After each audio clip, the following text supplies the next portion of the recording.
What up, guys? It's Joey. It's Tuesday, so it's been 2 days since we got back from Tokyo, Japan. This is going to be a three-parter of my journey in Japan, my spring break in Japan. I'm going to be going over just the culture of Japan and the reason why me and a group of others, college students, went over there to Japan. It's gonna be it was awesome. I'm so blessed, and I thank anyone who supported me and fundraising me to be able to go. I'm so grateful and so blessed. I'm gonna be talking over all the footage and just be going over all the culture of Tokyo and the reasons. Here we go. What up, guys? Part one of the Tokyo vlog. So I'm going to be voicing over all the footage that you see, just giving you all a rundown of Japan and the places we visited and the reason I actually went to Japan.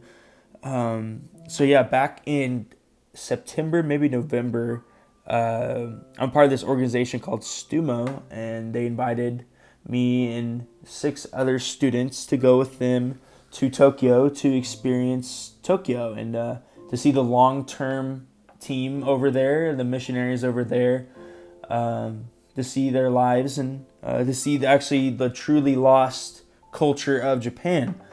And so I accepted and fundraised for it, and months go by and we were there. It was insane. It was the best spring break trip I ever had. We left for LAX from Austin.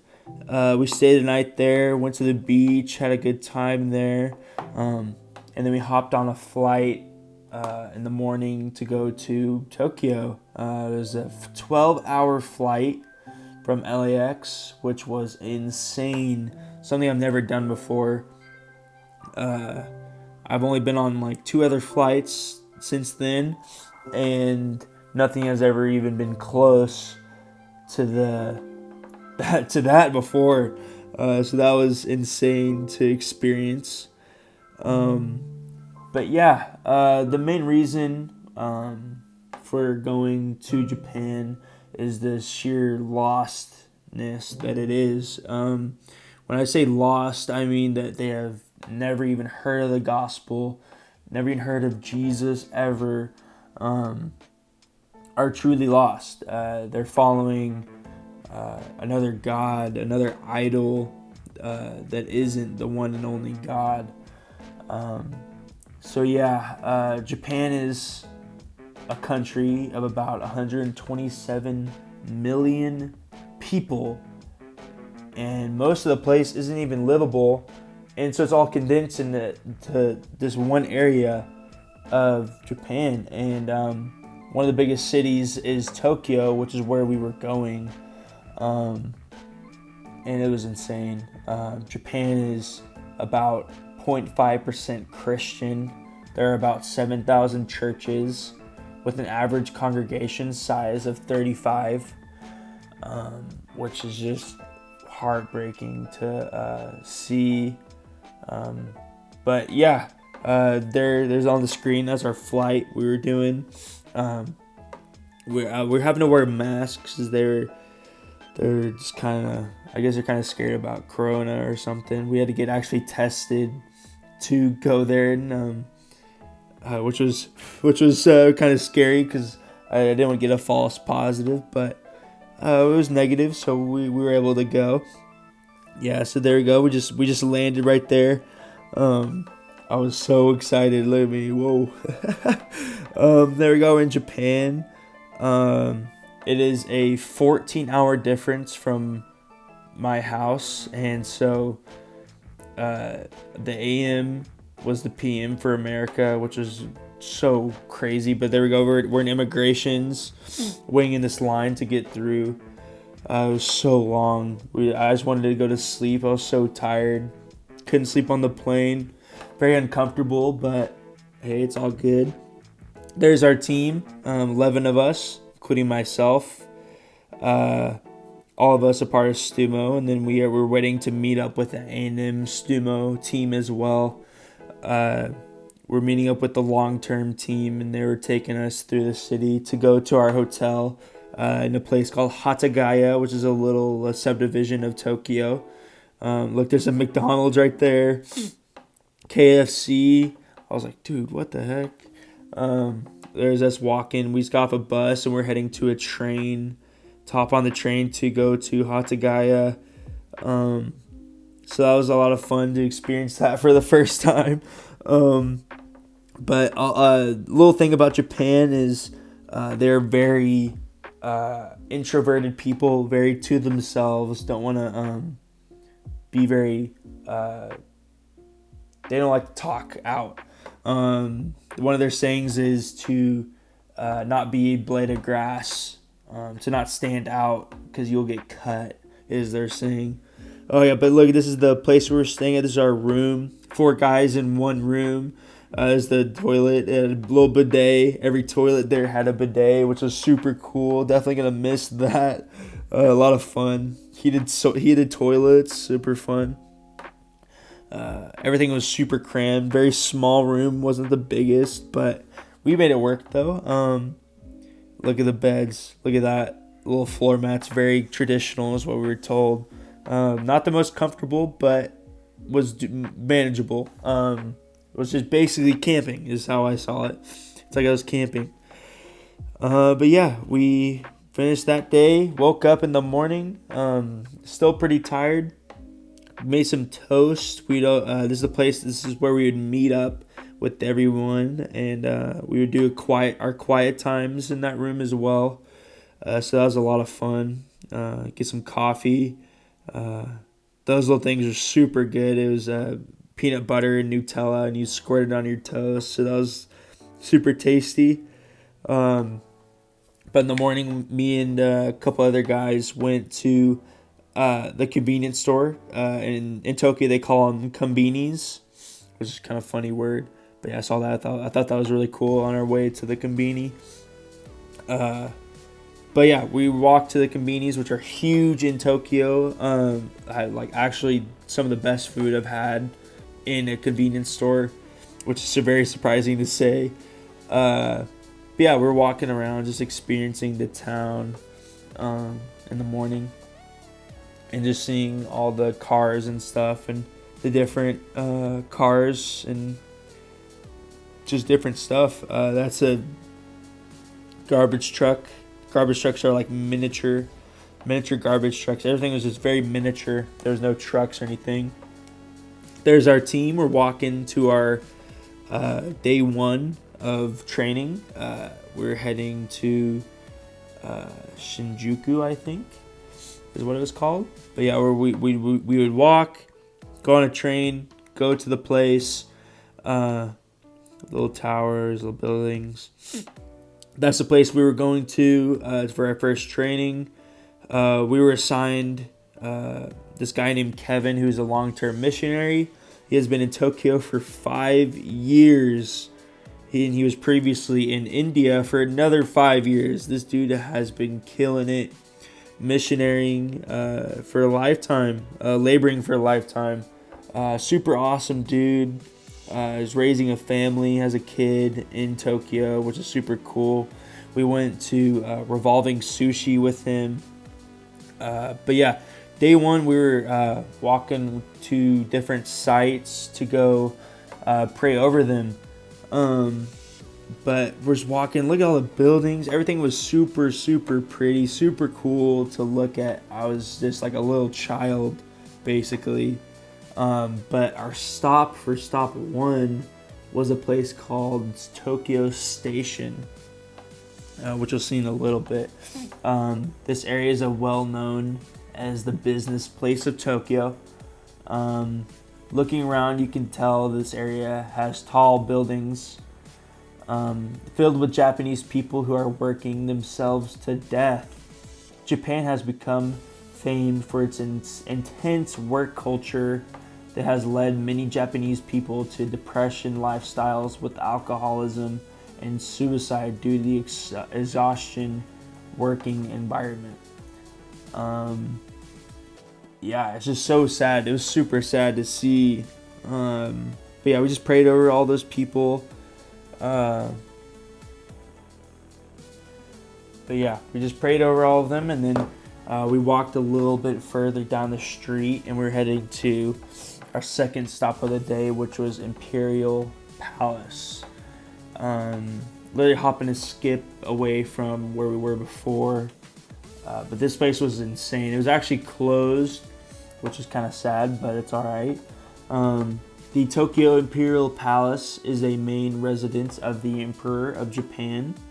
It is the large park-like area located in the Shiyoda ward of Tokyo and contains several buildings, including the Fukiage Palace, where the Emperor has his living quarters. The main palace where various ceremonies and receptions take place. Some residents of the Imperial family and archive museum. It was pretty cool to see, the Imperial Palace and pray over it. The next place, which we're heading to right now in the video, is the Sensoji Temple, which is literally mind blowing, breathtaking. Look at that, literally insane. The Sensoji Temple is a Buddhist temple located in Asakusa, and is one of the most famous religious site in the world, with over 30 million visitors annually. It is a Buddhist temple. You go there, and it goes down this long line, but you'll see some people in the video wearing some fancy, like very pretty, like robe-like things, little dresses. Those were graduating students who just graduated and are getting photos taken there. But you'll see that they go there. You'll see later in the video, they're burning incense. They're buying charms, shaking charms. And then they throw money into this little thing that catches the money, and then they clap and they do their prayer, and they're trying to like just pray that for better work, for having a better life later, after college. So that was super interesting to see them praying to this idol, but most of the people there, they don't even believe in it. They just do it. They're just doing it because of culture. Actually asked around. You'll see in part 2. We go and ask some Japanese locals about it, and they say that people do it out of culture. They don't even believe in it. They're just doing it just to do it. But yeah, look at that little thing there. They're throwing money in there,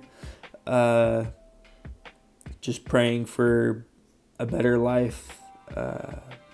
It's super sad that they're just seeking after something, but they're not gonna get it. They're seeking after these idols.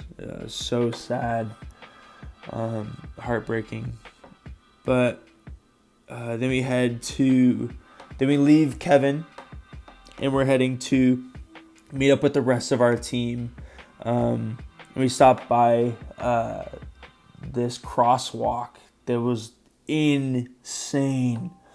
Apparently one of the biggest crosswalks in the world. So many people. It was literally crazy. But we're heading to this place that had like famous dumplings or something. They say it was apparently has Michelin stars, which was crazy to hear as well. But it was some of the best food I've had. Very expensive, not a lot of food, so that's how you can tell if there's Michelin stars. But it was the bomb. Look at the advertising, so funny.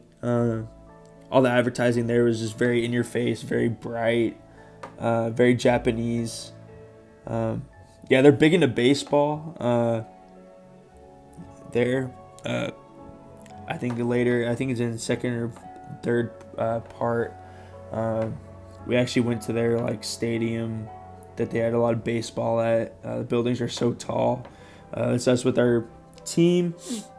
We're just hanging out, spending time together, just experiencing the nightlife of Tokyo, which is super, super cool to see. Yeah, it was awesome. Yeah, and we're just walking. Everything, oh man, so beautiful. Yeah, okay, woke up in the morning. We went to McDonald's right next to our hotel. Uh, the menu is so different. There's a lot of different items. I got this thing called the Mega McMuffin, which is not in America. I can tell you that much right now. Very tasty stuff. Went to our second training. They put us with a long-term staff. His name was Matt. Super cool dude. He said he's been there for a year in Japan. And he was super awesome. Very fluent in Japanese. He said he had a lot of friends that he has been meeting up with. Which we met one of them, I think in the third part. But we head to a ramen place to get us some ramen. So good ramen. It's cheaper than in America, but tasted so much better. But they're in like little individual stalls. There's no big tables. That right there is apparently the most famous billboard ever. Most photographed billboard. It's like a 3D cat doing its thing. So crazy. People are filming it the whole time. I was looking around. But yeah, we're walking, just experiencing the culture. No better way to say it but that. Everything was super, super photogenic. Very photogenic. Everything looks so cool and so interesting. Look, there's Godzilla. Like, what? What the heck? But yeah, we're just admiring this city, just how huge it is. So many people, so crammed together. But yeah, we are heading to our first stop, which is Waseda University, which is one of the biggest universities in Japan. Very prestigious school. A lot of political and cultural leaders have graduated from that university, and it was just it's huge, very big school. A lot of people go there and want to go there and seek to go there, which was super, super cool. They were actually on break while we were there, so there wasn't a lot of people on campus. But yeah, second stop, we're heading to a shrine, and that shrine was the Meiji Shrine, the Miyagi Shrine. Super cool place. A little walk underneath that little thing in the beginning, and you'd walk for a while, and then you'd hit this shrine a little ways there. It's unbelievable. A little thing about the Meiji Shrine is it was dedicated to Emperor Meiji and his wife, built in 1920. Every year, more than 3 million people visit this shrine to pray and worship their ancestors. This is known as Shintoism, and as the majority of Japanese people practice this religion.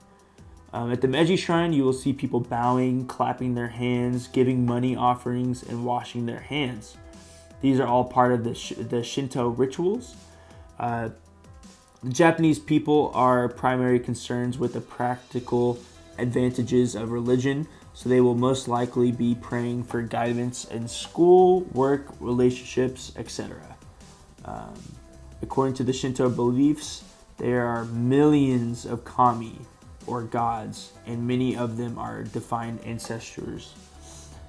This is why the concept of God can be very confusing. is super tough to explain that there is only one and not multiple. But yeah, we just finished praying over them there, and we're walking down this long path to go to our next stop. So it's quite like a hike to get there. We're heading to Harajuku, which was specifically Takeshita Street. It was packed. It was apparently Fashion Week, which was insane. But Harajuku is a fashion area in Japan. It is a center of Japan's most extreme teenage cultures and fashion styles. But the high-end shopping for adults and a lot of trendy restaurants and international visitors.